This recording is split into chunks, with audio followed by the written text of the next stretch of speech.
그는 멜기세덱이에요. 멜기세덱이 아브라함에게 축복하여 가로되 첫 번째가 천지의 주제시오, 두 번째는 지극히 높으신 하나님이요, 세 번째는 아브라함에게 복을 주옵소서. 여러분 이렇게 말씀했습니다. 네, 여러분 BC 2082년경이라고 합니다. 성경학자들이 고증하기를 한번 이때가 어느 만쯤일까 한번 생각을 해보시기 바랍니다. 지금부터 하면 거의 한 4100년 전 정도 되겠지요. BC 2082년, 오늘 창세기 14장의 배경입니다. 여러분, 그 중동 지역에 한 큰 전쟁이 있었습니다. 남쪽에 사해권에 5나라가 있었고요, 북쪽에 페르시아만권에 4개 나라가 있었습니다. 이 남쪽에 있는 5개 나라와 북쪽에 있는 4개 나라가 전쟁을 한 이야기인 것입니다. 이름과 왕들의 이름이 우리의 한국 표현으로서 너무 어려워가지고요, 우리가 좀 암송하거나 읽기도 어렵습니다. 그러니까 그냥 페르시아만권의 4개국, 밑에 사해권의 5개국 이렇게 알아두면 됩니다. 그런데 북쪽에 있는 페르시아만권에 있는 4개국이 강성한 나라였습니다. 이곳에서 나중에 바벨론이 나오고 아수르가 나오게 되는 거예요. 강한 나라인 것입니다. 그래서 그 4개국이 넓고 강력한 이런 나라가 밑에 있는 사해권에 있는 이 5나라에게 조공을 바치도록 했습니다. 그래서 그건 무려 12년 동안이나 조공을 바치면서 지내었습니다. 그런데 이게 13년째 되는 해에 사해권에 있는 5나라가 조공을 안 바친 거예요. 이것이 오늘 창세기 14장에 이 중동 전쟁에 대한 전쟁의 원인인 것입니다. 왜 전쟁이 일어났느냐? 바로 위에 있는 페르시아만권에 있는 4개국에게 밑에 사해권에 있는 5나라가 조공을 끊어버린 것에 대한 바로 이런 복수전이 바로 오늘 전쟁을 일으킨 원인인 것입니다. 자, 그래서 위에 있는 4개국, 페르시아만권에는 강대한 나라 4개국이 내려왔어요. 내려와서 전쟁을 하니까 박살이 났습니다. 여러분, 이 사해권에는 5나라가 다 박살이 났어요. 박살이 난다. 전쟁에서 지면 두말할 것도 없이 모든 재물을 다 빼앗기게 됩니다. 그리고 지분은 다 이렇게 폐허가 되게 되고, 그리고 그곳에 있는 쓸만한 사람들은 다 잡아서 노예로 끌고 가는 거예요. 그래서 남쪽에서 이제 북쪽으로 이 나라 사람들을 끌고 다 올라갔다라고 여기 써 있습니다. 자, 그래서 이 노예들을 끌고 올라가는데 여기 보니까 지금으로 하면은 시리아에 있는 다마스커스예요. 다마스커스, 우리가 지도상으로 이렇게 보면은 북쪽입니다. 저도 설교를 이렇게 준비하면서 지도를 잘 찾아보니까 제가 은혜가 되는 거예요. 그리고 얼마나 생생한지 몰라요. 아, 이렇게 해서 이렇게 끌고 올라갔구나. 여기 지역 이름이 이렇게 하나하나 찾아보니까요, 얼마나 이게 은혜가 되고 도움이 되는지 몰라요. 여러분도 시간이 허락하시면 한번 이렇게 이름 이렇게 찾아가면서 하면 성경이 이렇게 지금 다 풀이가 되어 있습니다. 그래서 지금의 다마스커스로 끌고 올라가는데, 이 중에서 그 노예들을 끌고 올라가는데 그 노예 중에서 어떤 사람이 도망을 쳐나왔습니다. 여러분, 참 지금이나 예나 이렇게 항상 예외적인 것이 있는 것 같아요. 이 사람이 도망 나와가지고 어디를 갔느냐? 아브라함을 만난 거예요. 참 이런 하나님의 역사는 너무 이렇게 오묘해요. 우리에게 오늘 이 메시지를 주기 위해서 이 일들이 다 진행된 배경이에요, 여러분. 그래서 그 중에 그 노예팀의 한 사람이 도망을 나와서 우연히 만난 것이 바로 아브라함입니다. 그래서 아브라함에게 그 전쟁의 이야기를 하는 중에 조카 롯이 바로 잡혀갔고, 그 집이 다 불살라졌고, 물론 그 재산도 다 빼앗겼다라는 말을 듣게 되었습니다.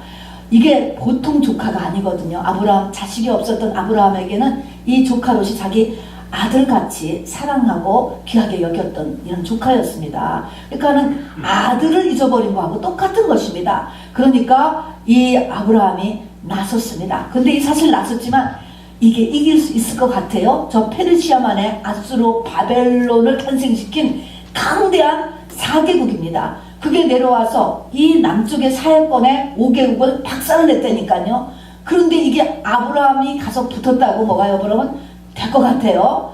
그런데 아브라함 어떻겠습니까? 아무리 그렇다 해도 우리가 자식이 그렇게 됐다면 우리 나가잖아요. 아브라함이 그래서 나간 것 같아요. 성경에 보면은. 그래서 집에서 부리던 가신이다. 노예의 한 부분인 것입니다. 그래서 집에서 길리운 자, 집안 사병입니다. 그런 옆 사람들 318명과 함께 밤을 타서 바로 북쪽으로 바로 쫓아 올라간 것입니다. 롯을 구하러 말입니다. 이거 생각에는 안 되는 일이에요, 여러분. 안 되는 일이에요. 그런데 그냥 악이 받쳐서 죽으면 죽으리라 올라갔었던 것 같아요. 올라가가 어떻게 했습니까? 롯을 찾아왔습니다. 그리고 롯의 모든 가족들을 다 찾아왔습니다. 재산도 다 찾았습니다. 그것뿐이 아니에요. 같이 바로 이렇게 잡혀갔던 그 사해 부근의 그 사람들과 또 재산들까지도 많이 다 풀어주고 도로 딱 뺏어서 전리품으로 가지고 바로 내려왔다는 것입니다.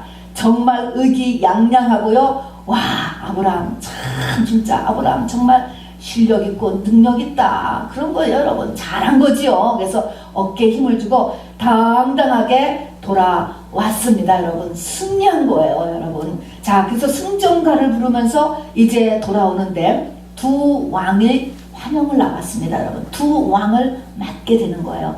한 왕은 살렘 지역의 왕인 멜기세덱, 이름이 멜기세덱이에요. 살렘하는 것은 지역 이름입니다. 이 살렘은 그 후에 이름이 뭘로 변할까요? 에루살렘으로 변해요. 지금의 에루살렘 지역입니다. 그 살렘 지역을 통치하고 있었던 왕이라고 하는 이름이 멜기세덱이라고 하는 그 사람을 만나고, 그리고 또 한 사람은 소돔의 왕입니다. 이렇게 두 사람을 만나게 되는 거예요. 여기서부터가 이제 현재 우리에게 하나님께서 주시는 메시지가 되는 것입니다. 지금 창세기 14장입니다.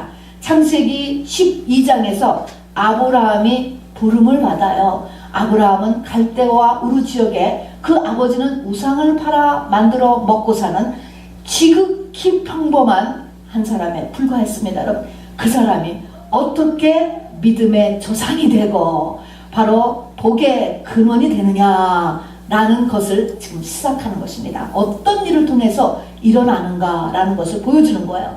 저와 여러분을 하나님께서 부르셨어요. 그냥 하나님의 선택에서 불러냈다고. 갈대와 우르에는 아브라함을 하나님께서 찾아오신 것처럼 우리를 불러내셨어요. 그 12장, 이제 14장에 가서 이런 저와 여러분을 아브라함을 인도하는 거하고 똑같이 인도에 가셔요. 그래서 우리를 복의 근원, 믿음의 조상을 만들려고 한다라고 하는 것입니다, 여러분. 바로 이 아브라함의 후손들이 예수를 믿지 아직 못했음에도 불구하고 그래도 유대민족은 모든 민족 가운데 최고 민족인 거는 여러분 지금 어찌할 수가 없는 것입니다, 여러분. 아직 구약만 믿었는데도 바로 우리는 더하게 될 줄 여러분 믿으시기를 바랍니다. 아브라함에게 하나님께서 불러냈을 때 그 축복이 우리에게 임해야 되는데 과정이 있는 거야. 그 과정이 똑같은 영적인 사이클로 우리에게 다가오고 거기에 여기에 있는 것을 우리가 반응을 함으로 인하여서 똑같은 아브라함의 후손이 우리가 되는 것입니다, 여러분. 자, 그래서 오늘 이제 14장에 이렇게 나왔는데 이렇게 두 사람이 지금 등장을 해왔습니다. 하나는 멜기세덱이 나오고 하나는 소돔 왕이 나왔습니다. 자, 그래서 멜기세덱이 나왔는데 그 당시에 이 살렘이라고 하는 지역, 여기가 예루살렘이 되고 여기에서 예수님 그리고 다윗 왕이 있을지는 아직 아브라함은 모르는 거예요. 하여튼 이름이 살렘이라는 거야, 살렘. 근데 여기서 그 살렘의 왕이라고 하는 사람이 마중을 나왔는데 이 사람이 뭐를 갖고 나왔어요? 떡과 포도주를. 이게 문제가 되는 거예요. 이 사람이 떡과 포도주를 갖고 나왔다는 거예요, 여러분. 떡과 포도주 그러면 여러분 뭐 생각납니까? 예수님 생각나고 성만찬 생각나잖아요. 자, 이것이 이제 우리가 영적으로 이거 캐치가 되는 것입니다. 참 왕이 무슨 게 그냥 금으로 된 지팡이를 갖고 나오든지 왕관을 쓰고 나오든지 그게 아니고 떡과 포도주를 가지고 나오는 것입니다. 그러면서 하는 말이 이렇게 나와서 이 아브라함을 영접하면서 하는 말이 바로 아브라함에게 축복하여 가로되, 맨 처음에 축복을 하면서 하는데 천지의 주제시요 지극히 높으신 하느님이여 아브라함에게 복을 주옵소서. 너희 대적을 내 손에 붙이신 지극히 높으신 하나님을 찬송할지로다. 요렇게 말을 했어요. 요렇게 말. 요 말은 그대로 들으면, 요렇게 들으면은 어떤 신이 있는데 그 신은 천지의 주제고 지극히 높으신 하나님이고, 그리고 복을 주는 그분이 너를 이기게 한 것이야. 어떻게 보면은 좀 찬물을 끼얹는 것 같은 거기도 하죠. 자기 능력으로 이렇게 이긴 줄 알았는데 그것이 아니고, 네가 이긴 것이 아니고 신이 너의 대적을 내 손에 붙이셔서 이기게 하셨다. 지극히 높으신 그 신이 이기게 하셨다. 이거를 이렇게 말씀을 해주는 것입니다. 네가 이긴 것이 아니고 바로 하나님이 너를 이기게 하셨다. 이 말을 하셨다라고 하는 것입니다. 여러분, 어떻습니까? 물론 아브라함도 죽을 힘을 다해서 싸운 거예요. 그죠? 최선을 다했잖아요. 집에서 있는 318명 아주 잘 해서 정말 데리고 나가고 자기도 죽을 힘을 다해서 싸운 거예요. 죽을 힘을 다해서 싸우고 왔는데 바로 와가지고 네 실력으로 이긴 것이 아니고 하나님이 이기게 하신 것이야. 이렇게 얘기했을 때 여러분 반응이 어떨 것 같아요? 여러분 반응이 말입니다. 이 말을 들었는데 여기에 중요한 것은 이 말을 하면서 바로 이 멜기세덱이 아브라함에게 축복하였다 그랬습니다. 축복하면서 이 말을 한 거예요. 자, 축복하면서 이 말을 했어. 여러분, 이떤 말을 들었을 때 그 말을 이렇게 깨닫는 것이 하나님의 지혜와 계시의 영이 있어야 깨닫는 거예요. 여러분, 이게 복의 첫 번째인 거예요. 이 말을 들을 수 있는 귀가 있는 게 첫 번째 축복인 것입니다. 그래서 먼저 멜기세덱이 축복한 것입니다. 귀를 열으신 것입니다. 이 얘기를 우리가 그냥 들으면은 무슨 저런 사람이 다 있나, 상종 안 해도 그만인 거예요. 그런데 그 얘기를 딱 들으면서 아브라함이 어떻게 했습니까? 10절에 바로 아브라함이 그 얻은 것에서 10분의 1을 멜기세덱에게 딱 내놨다. 이런 것입니다. 여러분, 여기에 이제 놀라운 비밀이 있어요. 또 멜기세덱에게 10분의 1을 딱 내놓으니까 바로 이제 그 다음에 히브리서 7장을 보면 이 멜기세덱이 다시 아브라함을 축복을 하는 것입니다. 여러분, 이것이 오늘 우리가 창세기 14장을 통하여서 부름받은 저와 여러분이 어떻게 아브라함과 같은 믿음의 조상이 되며 복의 근원이 되는가라는 첫 번째의 우리의 신앙의 우리의 지표를 우리 오늘 같이 나누기를 원합니다. 자, 그래서 우선 여기 보니까 이 멜기세덱이 말입니다. 그 신을 어떻게 얘기했냐면은 맨 처음에 한 거가 그는 아브라함에게 축복하여 가로되 천지의 주제시다. 이렇게 이야기합니다. 천지의 주제다. 천지다. 이게 지금 우리가 믿는 멜기세덱 뒤에 하면 나오지만 샬렘 왕, 예루살렘의 왕, 또 이 멜기세덱은 의의 왕, 평강의 왕, 떡과 포도주, 우리가 믿는 하나님이에요. 예수 그리스도 주신 하나님, 아브라함의 하나님이에요.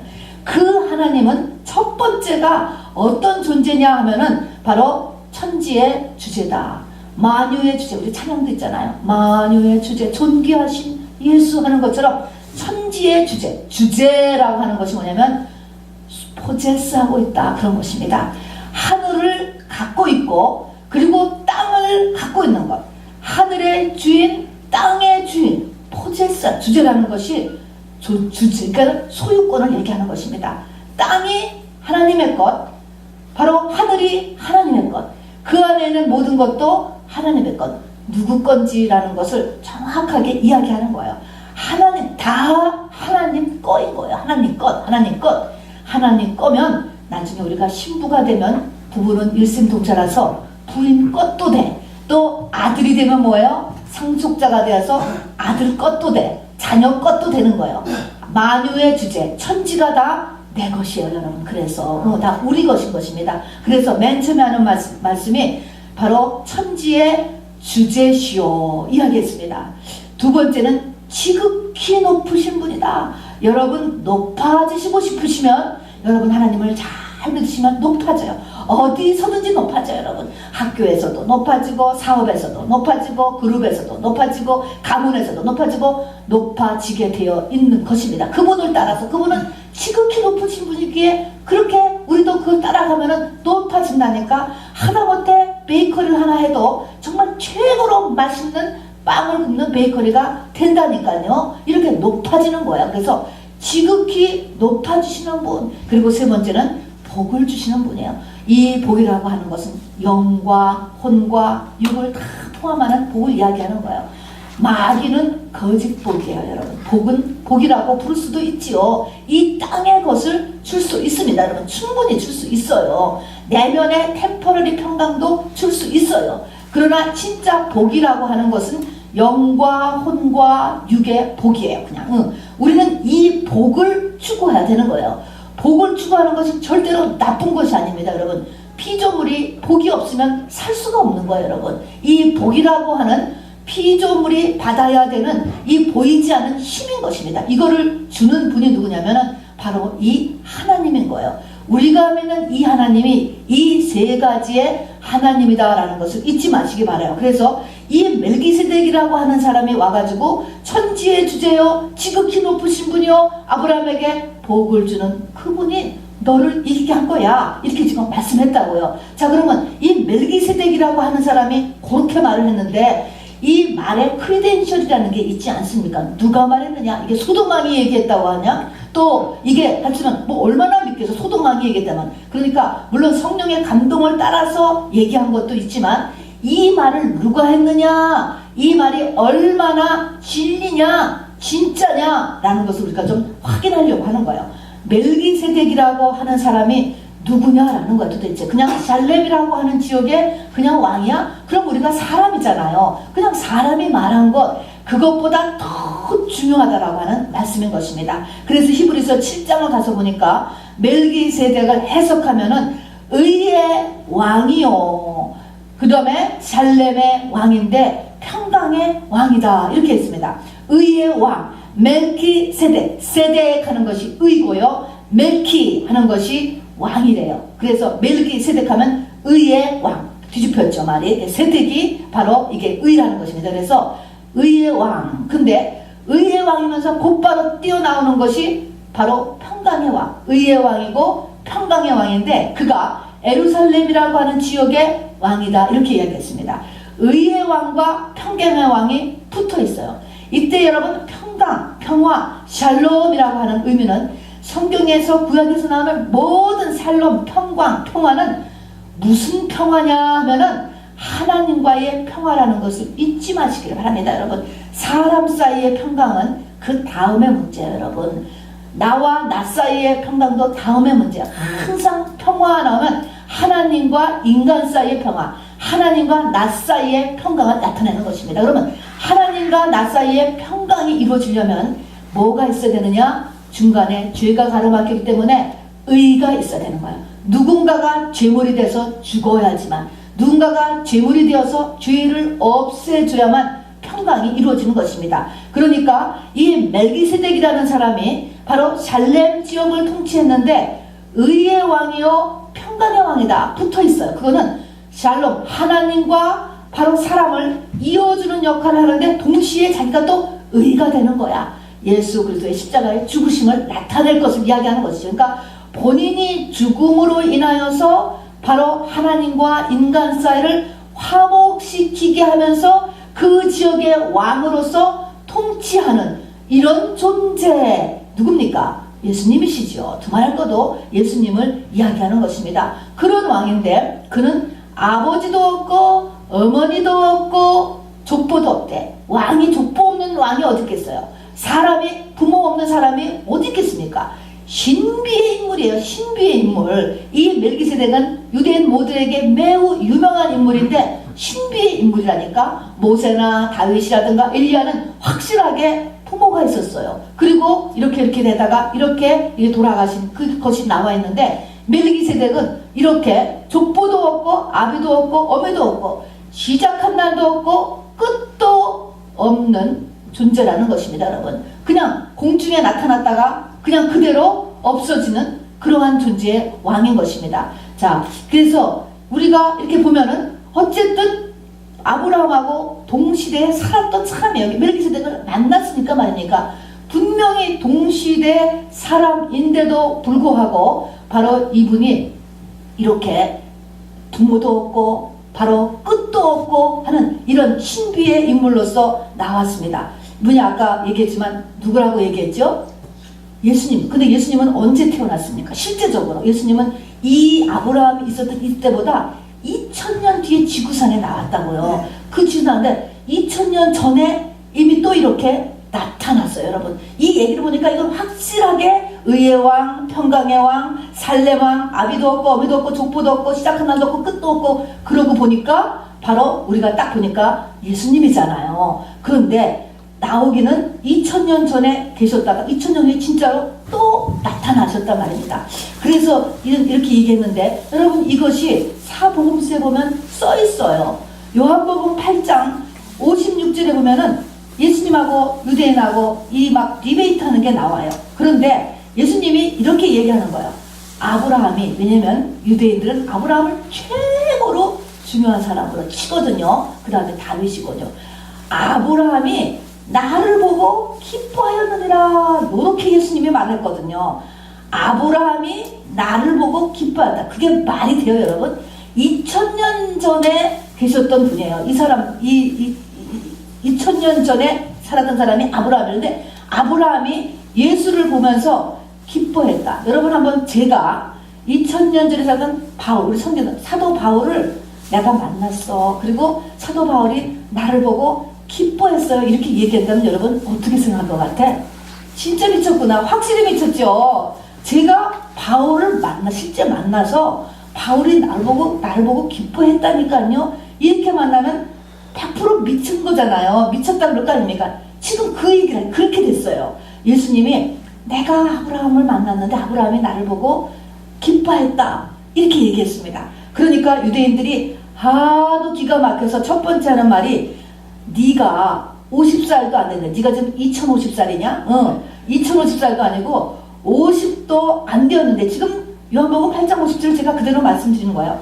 내가 50도 안 됐는데 어떻게 2000년 전에 생존해 계셨던 우리 선조 아브라함을 만났다는 것이냐? 라고 그래도 말대꾸는 그렇게 해준 거예요. 그렇게 했더니 예수님이 뭐라고 또 여기 얘기했는지 알아세요? 더 심각해요. 진실로 진실로. 두 번이나 진실로 얘기하는 거예요. 진실로 진실로 내가 너희에게 이르노니 내가 아브라함이 나기 전부터 있었느니라 그랬어요. 그럼 어떻게 된 거예요? 그러니까 유대인들도 참 불쌍하지 않아요? 이 말을 어떻게 받아들이느냐고. 진실로 진실로 내가 너희에게 이르노니 내가 아브라함이 나기 전부터, 그러니까 2050살보다도 더 많은 거예요. 어떻게 나이로 치면은. 이게 영적인 얘기하고 육의 얘기하고 앞뒤가 안 맞는 거야. 앞뒤가 안 맞아요. 그래서 나기 전부터 있었느니라 하시니까 저희가 어떻게 했어요? 돌을 들어서 쳐서 죽이려고 했다. 죽이는 것밖에는 분을 풀 수가 없는 거예요. 얘기도 안 되는 거 있잖아요. 그래서 돌을 들어서 바리새인과 서기관들이 죽이려고 했다. 이렇게 성경이 적고 있습니다, 여러분. 그런데 그때 이 예수님께서 내가 그 아브라함이 나기 전부터 있었느니라 이렇게 이야기를 했을 때 영어를 표현을 보면은 before he was born, 아브라함이 was born, 아브라함이 태어나기 전부터 I am 이렇게 써 있어요. I am이라고. 원래 저는 이거를 적어도 I am, 이 말은 문법에 안 맞아요. I was born으로 하든지 아니면은 현재 분사 이런 걸로 써야 됐을 것 같아요. 왜냐면 before he was born 그랬으면, 근데 그 뒤에 I am이에요. 현재인 것입니다. 현재. 이 말에서 예수님은 과거나 현재나 영원토록 현재라는 것입니다. 동일하신 것입니다. 여러분, 시간을 넘어서 계신 분이에요. 시간에 상관하지 않는 분이라는 것을 여러분 잊지 마시기 바랍니다.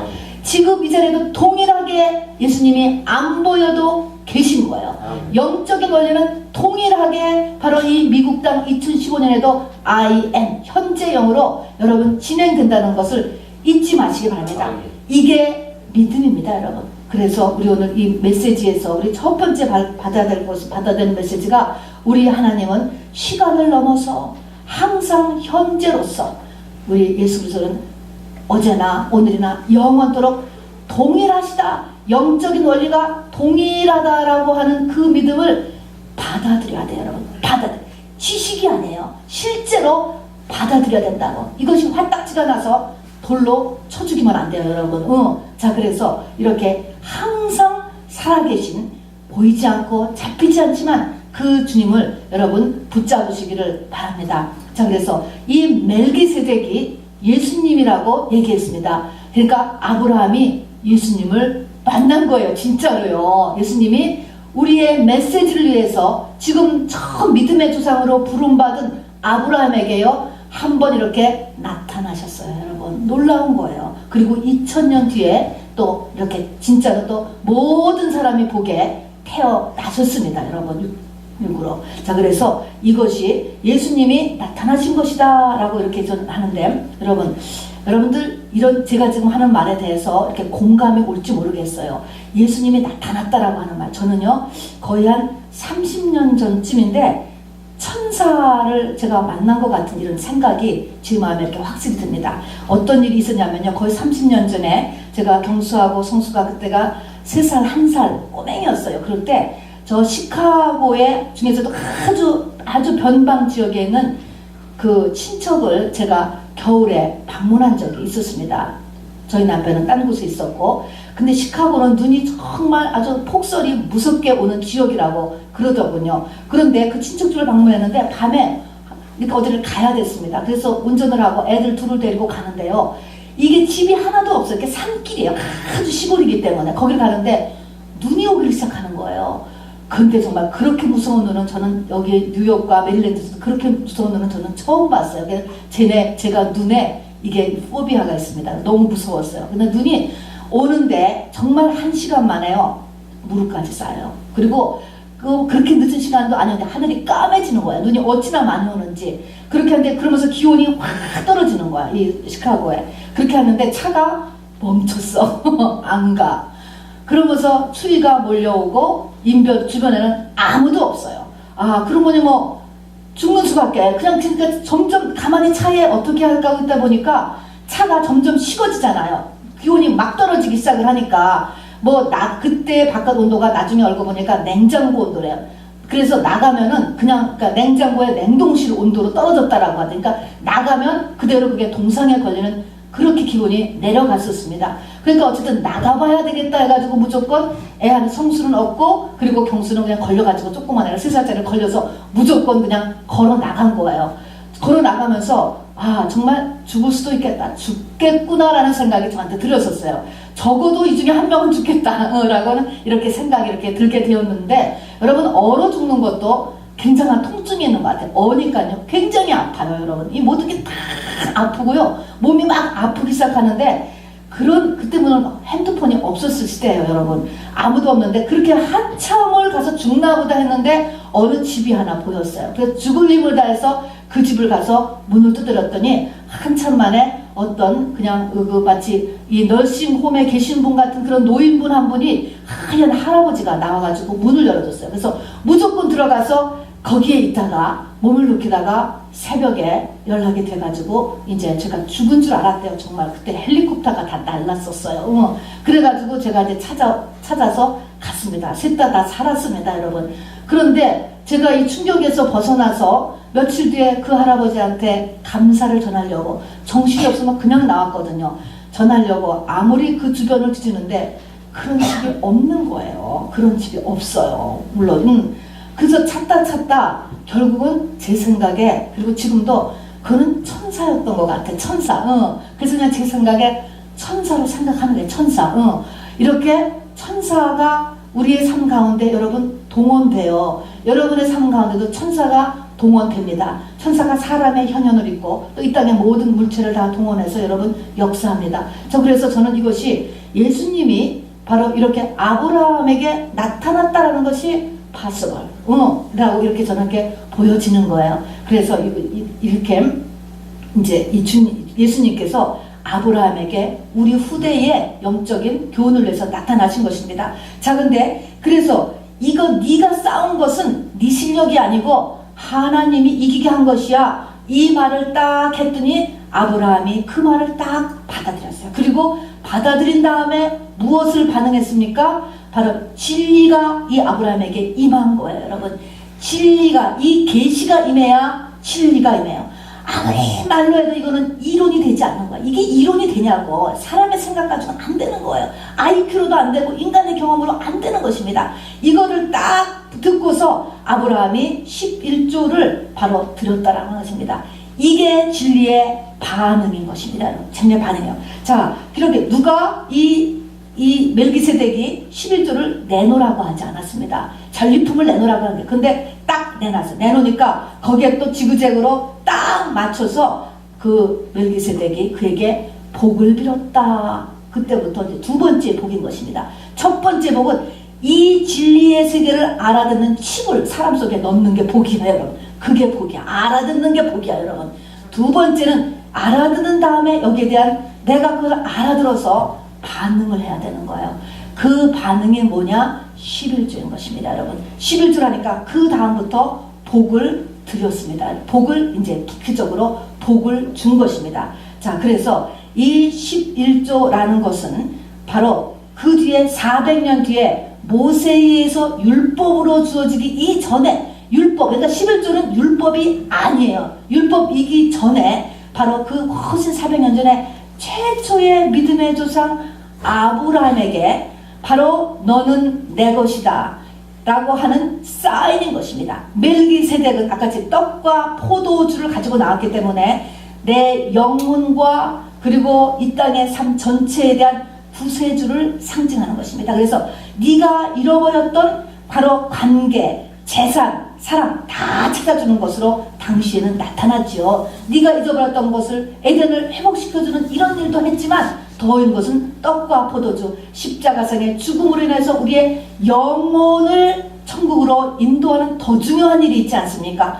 그래서 이게 떡과 포도주가 거기에 상징하는 것입니다. 그래서 너의 영혼 육의 구세주 메시아다라는 것입니다. 모든 것을 에덴을 상태로 에덴보다 더한 것이죠. 새하늘과 새 땅으로 바로 회복시키겠다라고 하는 그 사인이 바로 이 멜기세덱인 것이고, 그렇게 하겠다라고 이야기를 했을 때 오케이, 그런 관계를 맺겠습니다 라고 사인하는 거야.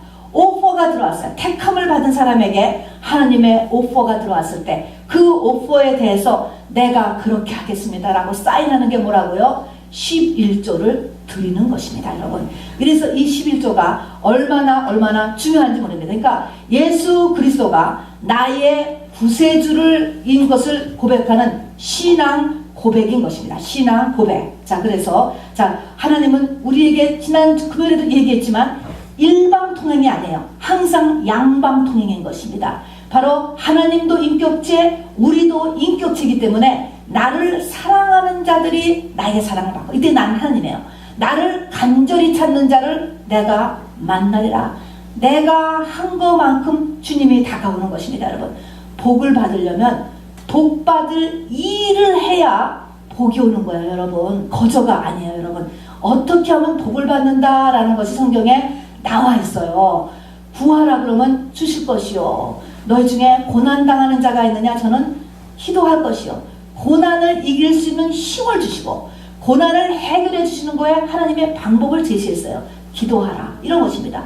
또 복을 받는 여러 가지를 성경에 가르쳐 주신 것입니다. 이거를 하는 건 나예요. 아까 같이 바로 멜기세덱이 찾아왔잖아요. 주님, 아브라함이 찾아간 것이 아니고 멜기세덱이 찾아와서 바로 네가 이 전체 이 세상에 너가 오너가 되고 싶으냐? 높아지고 싶으냐? 복 받고 싶으냐? 이렇게 한 것이에요. 네가 지금 잃어버렸던 거 찾아준 거 네 실력 아니고 하나님께서, 그 하나님이 너를 그렇게 찾게 해주신 거야. 뭐 실제적으로 이렇게 믿음의 징표를 보이면서 바로 네가 이 세상의 주인 되고 싶으냐? 높아지고 싶으냐? 복 받고 싶으냐?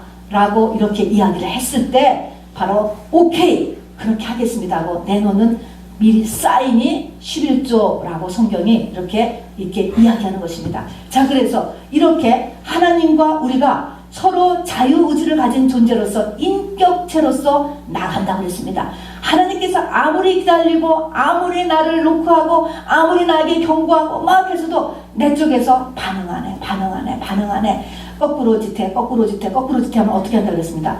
떨어져 나간다라고 이야기해서 떨어져 나가기까지 한다라고 이야기를 했습니다. 더군다나 마지막 때가 되면은 바로 하나님께서는 내버려둬라. 불의한 자는 불의하게, 의를 행한 자는 의를 행하게, 그냥 둬라. 왜냐하면 시대가 급하기 때문에 라고 이야기했습니다. 그러니까 더 우리가 두려운 시대에 우리가 이렇게 살고 있는 것입니다. 자, 그래서 두 번째 온전한 11조에 대한 사인을 하고 나니까, 드리고 나니까 바로 이 멜기세덱이 다시 축복을 했습니다. 인제부터 이 갈대우르에 참으로 평범하고 보잘것없었던 한 사람이, 이 동네 한 아저씨가 세계적인 인물, 그리고 그 후손을 전 세계의 머리로, 그리고 리더로 세우는 작업이 시작되는 거예요. 여러분, 우리가 정말 자식을 위해서 일일이 다 축복기도 또 간구기도 하지 않아도요, 온전하게 11조를 하면은 자식의 축복이 올라가는 거예요. 내 삶에서도 기본이 온전한 11조를 하는 것입니다. 여러분, 그것이 저절로 되는 거예요. 자, 아까도 얘기했지만 예수님께서 아까 아브라함이 잊어버렸던 것을 다 찾아주었은 것은 물론이와 떡과 잔을 가지고 나왔다 그랬잖아요. 그래서 이거는 주님의 십자가의 죽으심, 살과 피기 때문에 십자가의 죽으심을 또한 상징한다라고 이렇게 이야기를 했습니다. 그러면 살과 피, 십자가, 죽으심 이렇게 이야기했을 때, 이렇게 떡과 잔, 죽으심, 십자가를 이것은 한 단어인데, 이거를 조금 더 분리를 하면은 이사야 53장에 보면은 네 가지로 이 죽으심을 분리를 해놨습니다. 어떻게 했냐면요, 예수께서 찔림은 우리의 허물을 인하며, 예수께서 상하심은 우리의 죄악을 인함이라. 예수께서 징계를 받음으로 우리가 평화를 누리고, 예수께서 채찍에 맞음으로 우리가 나음을 입었도다. 그의 죽으심을 넷으로 나눠놨습니다. 여러분, 예수께서 찔림은 우리의 허물이라며, 여러분, 허물이라고 하는 것은 내 힘으로 어찌할 수 없어서 짓게 되는 죄와 연약함이에요. 여러분, 안 되는 거야. 사람마다 이게 있어요. 그래서 허물은 대부분이 조상죄인 것입니다. 여러분, 조상죄와 지옥의 죄, 내 힘으로 못 넘어가는 것, 이것도 고백하면 되는 거야. 고백. 너희가 너희 죄를 자백함. 이때 죄 난 것은 모든 나의 연약함을 자백함으로써 되는 거야. 이런 허물을 덮기 위해서, 이 허물을 커버하기 위해서 예수께서 창에 찔리셨다는 것입니다. 또 그가 상하면 우리의 죄악, 이때의 죄악은 내가 실제로 지은, 알고 지었던, 모르고 지었던 작은 죄든 큰 죄든 수만 가지 죄가 바로 죄악.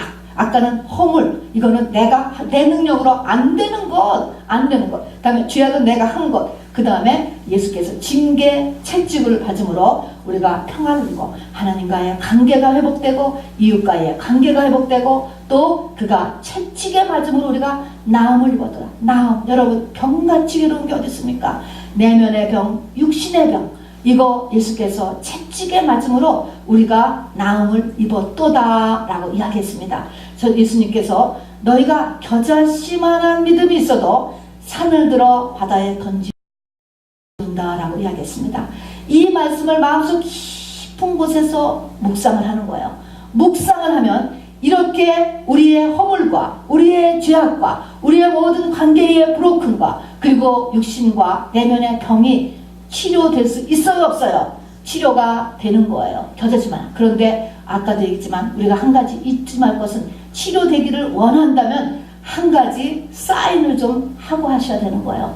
온전한 11조 생활을 하면서 이거를 외쳐야 된다, 이 말인 것입니다. 여러분, 안 그러면은 여간해서 힘들어지는 거예요. 여러분, 물론 그렇게 해서도 믿음으로 인해서 역사할 때도 있어요. 그러나 아까도 했지만 사인을 한 다음에 이 멜기세덱이 작과 포를 받은 것처럼 이런 주님의 십자가가 나한테 역사하기 위해서는 온전한 11조를 하면서 우리가 삶을 살아야 한다라는 것이죠. 자, 여기서 그 다음에 보니까요, 똑같은 왕 하나가 또 나타나잖아요. 소돔왕이 또 나타납니다. 여러분, 이 소돔은 세상의 상징이에요. 마귀의 상징이에요. 이 소돔왕이 나타나서도 또 칭찬을 해주는 거야. 그러면서 바로 이 소돔왕이 네가 가진 물건, 네가 싸워서 든 거니까 그것이 소돔에 속한 것이면 너 다 가져. 그러나 사람만, 그냥 소돔 사람들만 나한테 돌려보내주고 한 물건을 너한테 더 다 가져라 라고 하면서 칭찬을 하니까 아브라함이 노 땡큐, 나는 소돔 왕에 의해서 내가 돈을 벌었다 라는 소리 안 듣겠다. 한 푼도 안 가지고 소돔 왕한테 소돔의 것을 다 돌려보내 주었습니다. 여러분, 이것에서 우리가 세상에서 승리하는 것이 세상적인 방법을 동원할 필요가 없다는 것입니다. 하나님의 방법으로 우리가 충분히 승리할 수 있다는 거예요. 그렇게 살라는 거예요.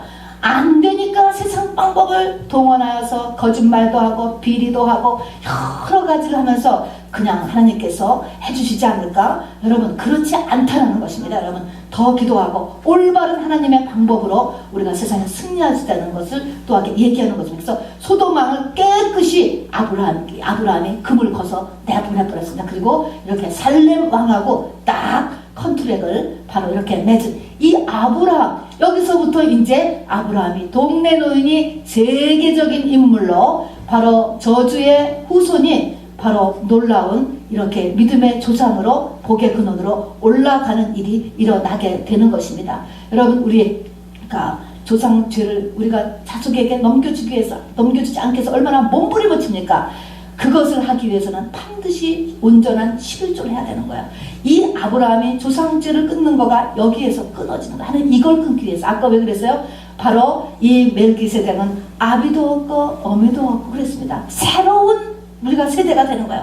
새로운 피조물이 된다는 것은 나로부터 새로 시작하는 거예요. 조상에서 되는 모든 저주가 끊어지고 새로 시작하려니까 바로 그게 멜기세덱, 아비도 없고 어미도 없는 그 사람에게 우리가 접붙임을 당하는 표시가 바로 11조다라고 성경이 이야기하는 것입니다. 그런데 그래서 아브라함은 바로 이렇게 온전한 11조를 올렸는데 이 온전한 11조가 시간이 지나면서 역시 원죄를 가진 그리고 죄악된 세상에서 살다 보니까 사단이 틈타기를 시작을 했습니다. 그래서 세 가지야 이 11조에 대한 문제가 생기기 시작했어요. 세 번째는 11조를 내라는 거는 너무 잘 알아. 이 믿음의 우리의 이 아브라함의 후손들, 이 구약의 사람들은 너무 11조 내는 건 잘 알아요. 박하와 뭐 근초와 모든 것은 그냥 막 저거 쌀까지도 막 정확하게 해가지고서 11조는 정확하게 냈는데 이렇게 내기는 내다가 보니까 내다가 짐승 중에서 조금 병든 것 내기는 내는데 숫자는 똑같은데 병든 것, 저는 것, 곡식 중에서도 좀 좋지 않은 것 이런 것들로 바꿔내기를 시작했습니다. 이거 뭡니까? 좀 덜 아깝다는 덜 아깝게 내기를 시작했습니다. 요즘으로 하면 뭐예요? 내기는 내되 목사님 택스를 띄고 내는 거예요. 안 띄고 내는 거예요. 또는 실제 장사를 하는데 이 경비를 재야 되지 않습니까? 뭐 이렇게 저렇게 어떻게 그냥 이렇게 계산을 하면서 뭔가 좀 이렇게 빼려고 하는 마음이죠. 아까운 거지. 이렇게 계산을 하고 따지기를 하기를 하는 거지. 똑같이 일어났습니다. 그렇게 했을 때 하나님께서 이사야 선지자를 통해서 그리고 말라기서를 통해서 간도라 그랬습니다. 간도라. 그렇게 할 거면은 간도도 전혀 상관없다. 간도라 그러셨습니다. 여러분. 그래서 여기서 나오는 말이 온전한 11조라고 이야기했습니다. 온전한 11조는 정확하게 하나님이 원하시는 그 뜻대로 하는 거예요. 그냥 이름을 11조라고 썼다라고 해서 11조가 아닌데도 그냥 11조라고 표시를 했다 해서 11조로 쳐주는 것이 아니고 그런 거는 굳이 11조라고 표시 안 해도 돼. 그냥 내셔도 돼. 그냥 11조를 낼 거면 정말 복을 받으려면 바로 온전한 11조를 하라라는 것을 이야기했었는데 이렇게 해서 바로 이렇게 병든 것, 저는 것으로 11조가 이렇게 까닭을 피는 것으로 이렇게 바뀌어졌습니다. 사단의 공격인 것이죠. 이거에서 하나님이 우리에게 말라기서에서 구약의 맨 끝 말라기서에서 네가 하나님과의 관계를 회복하기를 원하느냐라고 하면 뭐 하라 그랬습니까?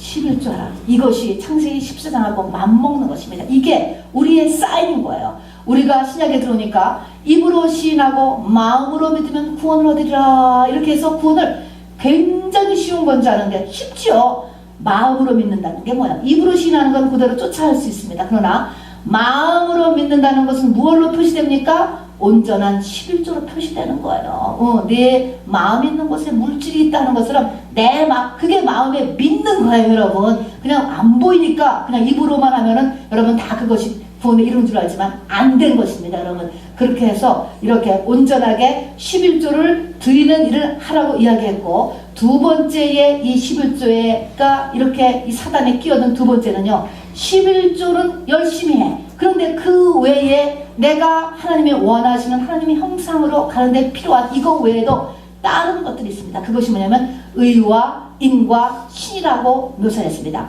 영혼 육에 더 해야 될 것들이 있는 것이에요, 여러분. 자, 그래서 예수님께서 마태복음 23장 23절에 보면은 이것도 행하고 저것도 버리지 말아야 할 것이야.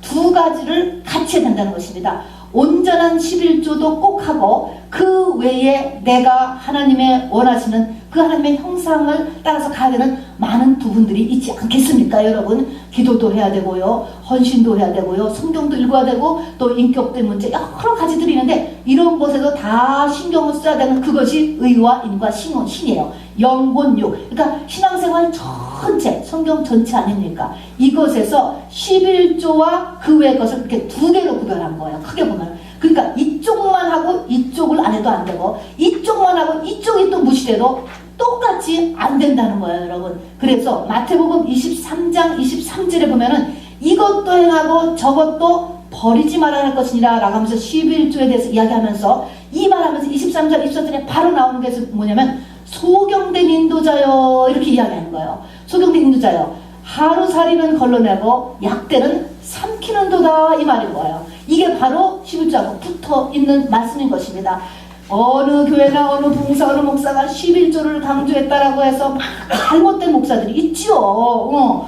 바로 그런 것에서 그런 사람들을 이렇게 쳐내고 떼어져내는 그 일을 하다가 아예 성도들한테 11조에 대한 중요성을 싹 잊어버리게 하면 약대를 삼키게 하는 거예요. 마귀를 먹게 하는 것입니다. 축복의 큰 거를 잊어버리는 거예요. 그렇다고 해서 11조만 하고 나머지는 또 하나 메시지도 전하지 않고 성도 관리도 안 하고 이렇게 또 해도 이것도 역시 뭐예요? 또 역시 하루살이는 걸러내고 약대는 삼키는 것이다.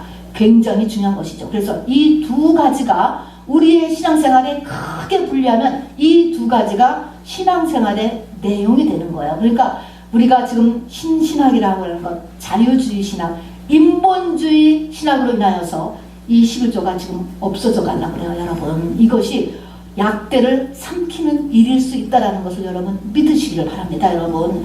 사단을 먹는 거예요, 여러분. 꿀꺽 먹는 거야. 다른 거를 아무리 지식적으로 다 알고, 아무리 헬라어, 히브리어로 다 분석을 하고요, 아무리 구제 봉사를 한다 할지라도 하나님과의 관계가 안 뚫리는 거예요, 여러분. 자, 그래서 이 두 가지를 다 해야 된다라고 이렇게 이것도 하고 저것도 버리지 말아야 할 것이니라 라는 것입니다. 자, 그래서 이렇게 두 가지 다 해야 되는 것, 이것이 두 번째 11조에 스며들어가는 귀신의 역사를 막는 거예요.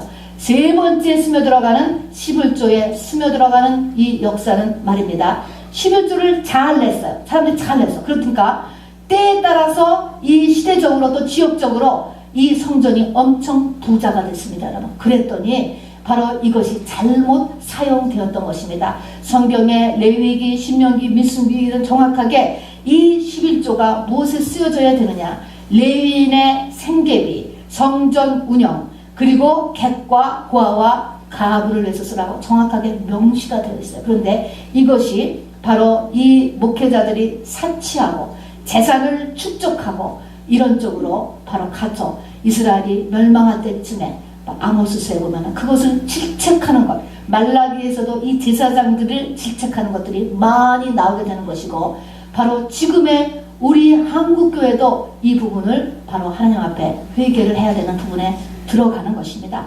이 교회의 11조가 많이 제대로 내면은 풍성하게 되어 있는 거예요. 당연하게. 그건 하나님의 원리이기 때문에 교회 돈이 모자라지 않게 되어 있다니까요. 이것에 대해서 풍성해지면은 이거를 가지고 제사장이 사치하고 고급화되고 재산으로 넘겨주는 것이 아니고 바로 전 세계 선교와 구제로 나가야 되는 거예요. 반드시요. 그런데 이것이 잘못 쓰여졌을 때 하나님의 진노가 똑같이 임하게 되는 것입니다, 여러분. 자, 그래서 이 세 가지가 11조에 대해서 우리가 이렇게 주의를 하면서, 주의하는 사단의 계기를 방해하면서 그를 잊어버리지 않은 저와 여러분에게 주시는 메시지인 것입니다. 여러분, 이름 없는 갈대와 우르의 동네 아저씨를 전 세계의 믿음의 조상이요 복의 근원으로 만들어내는 그 일이 바로 저와 여러분에게 일어나기를 하나님께서 원하시는 것입니다. 우리가 믿는 그 하나님은 천지가 다 그분 것인 것입니다, 여러분. 지극히 높으신 것인 것입니다. 진짜 복을 주시는 분이에요, 여러분. 다른 잡신들도 복을 준다고 난리 법석을 쳐요. 그것보다 월등하게 복을 주시는 분, 가장 강한 신이에요, 여러분. 그분이 바로 예수 그리스도시는 그 하나님. 그분이 예수 그리스도를 주셨다라고 하는 것은 우리의 영혼까지도 책임지기 때문에 그분이 의의 왕으로서 죽으시기 위해서 오신 거예요, 여러분. 우리를 위해서 죽은 하나님이라니까. 그래서 바로 그분을 위해서 의의 왕이요, 바로 평강의 왕이요, 우리에게 만복의 근원이 되는 것이죠. 그분은 바로 2000년 전에 나타났다. 2000년 후에 또 나타났다. 이런 분인 것처럼 시간과 공간을 초월하는 분이에요. 현재나 과거나 영원토록 동일하신 분이에요, 여러분. 동일한 분. 이것이 옛날 이야기 이스라엘의 역사가 아니고 그 영적인 원리는 지금 이 시대도 동일하게 역사된다는 것을 아는 복이 있기를 저와 여러분에게 축원합니다. 그리고 그 메시아를, 예수 그리스도가 내 메시아, 내 구세주, 나의 하나님, 내 그것이 되기 위한 사인이 바로 11조고, 내가 11조를 하나님 앞에 사인해서 올리면 하나님이 바로 너는 내 것이라 라고 하면서 나를 자기같이 만드시기 위해서 그 복이 이렇게 진행된다고 하는 것을 잊지 마시기를 바랍니다. 그리고 이제 우리가 더 깨어서 할 것은 이 11조가 이렇게 세 가지로 타락되지 않도록 조심하면서 승리하는 저와 여러분 되기를 주님이 또 축원합니다. 우리 같이 찬양 힘차게 올리겠습니다.